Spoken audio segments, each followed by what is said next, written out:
The Blacksmith's Son and the Sorcerer's Daughter. Long, long ago, in a quiet village, lived a blacksmith named Abdullah and his only son, Yusuf. The sound of Abdullah's hammer marked the village's mornings, but his son Yusuf's heart yearned for a distant, unknown world. He was restless and ambitious. One day, Yusuf came to his father's workshop and demanded, "Father, forge me a knife with an edge sharper than any sword and a tip as fine as a serpent's fang." Seeing an unfamiliar glint in his son's eyes, Abdullah grew worried. "What will you do with such a knife, my son? This is not for a good purpose." Yusuf replied in a stubborn tone, "I just want a knife, father. Tell me, will you make it or not?" Though Abdullah's heart was filled with dread at his son's obsession, he gave in to his son's persistence. He melted iron and forged a flawless knife. The moment the knife was in his hand, a sleeping giant of arrogance awoke within Yusuf. He pressed the blade to his father's throat and said in a cold voice, "Go now to the royal court and propose my marriage to the Sultan's daughter, Princess Fatima. If you refuse, this knife will separate your head from your body." Abdullah's body froze like ice at the sight of this monstrous version of his son. He realized the knife he had forged had sharpened not just the iron, but his son's inner pride and greed. He was trapped between a rock and a hard place. Going to the Sultan meant certain death, and not going meant a violent end at his own son's hand.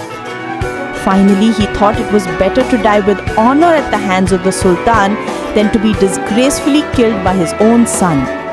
At least, history would remember that a blacksmith had dared to ask for the princess's hand for his son. The next day, with trembling legs, Abdullah presented himself at the Sultan's court. Upon hearing his proposal, the Sultan's eyes burned like hot coals. He was about to summon the executioner when his wise wazir, Hassan, whispered in his ear, "Your Majesty, killing him will only make the kingdom laugh. Instead, give him a condition that is impossible for any man to fulfill. This way, the snake will be killed without breaking the staff." The king agreed, and the Wazir Hassan looked at Abdullah and said, "We are willing to give Princess Fatima's hand to your son. However, the condition is that your son must do something that no eye has ever seen, no ear has ever heard, and no human mind has ever imagined." Hearing the condition, Abdullah felt as if he had been given a new lease on life. He returned home and told Yusuf everything. To fulfill this impossible task, the father and son left their village and set out on a journey into the unknown. After many days of travel, they reached a deep, dark forest. Deep within the woods, they saw a strange sight. A man named Idris was sitting under a shirish tree with his feet placed inside a blazing furnace. Flames shot out from his feet, and he was using the heat to fry hot fritters in a pan, which he ate leisurely. Yusuf's eyes sparkled with greed at the sight.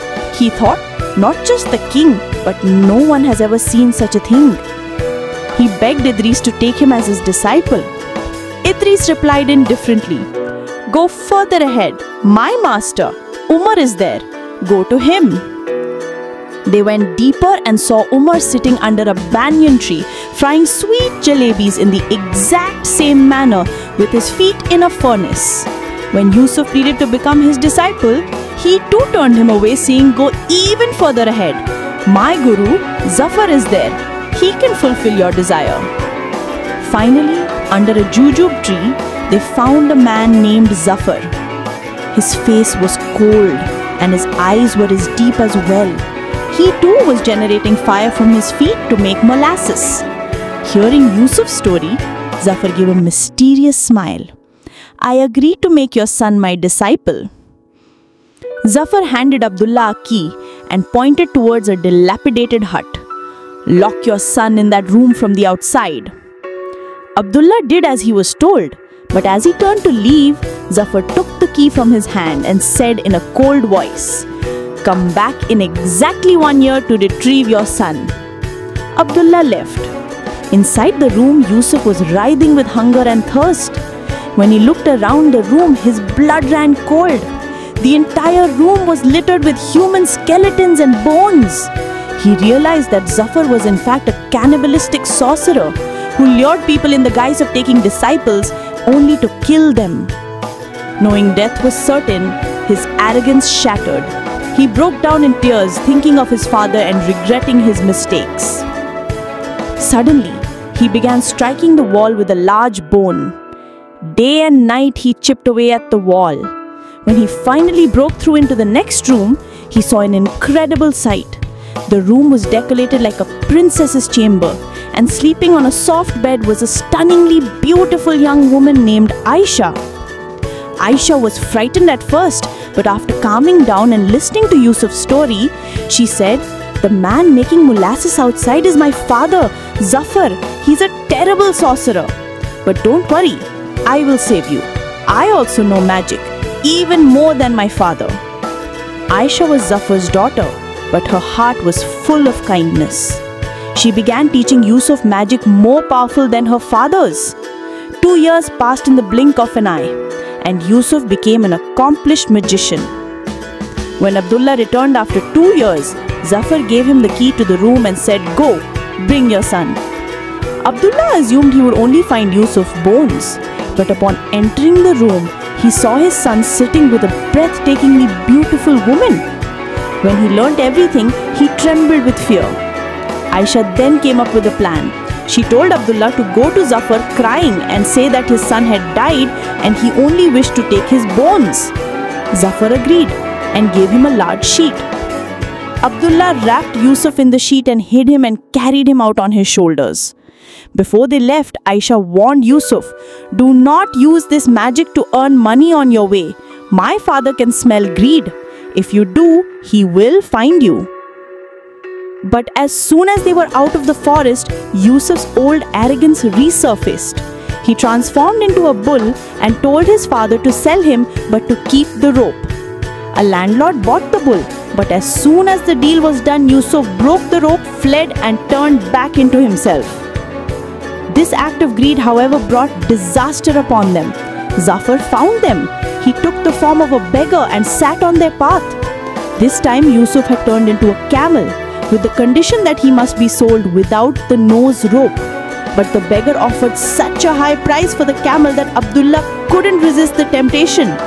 Zafar cleverly bought the camel along with its nose rope. Yusuf was now Zafar's captive, but he was also a powerful magician.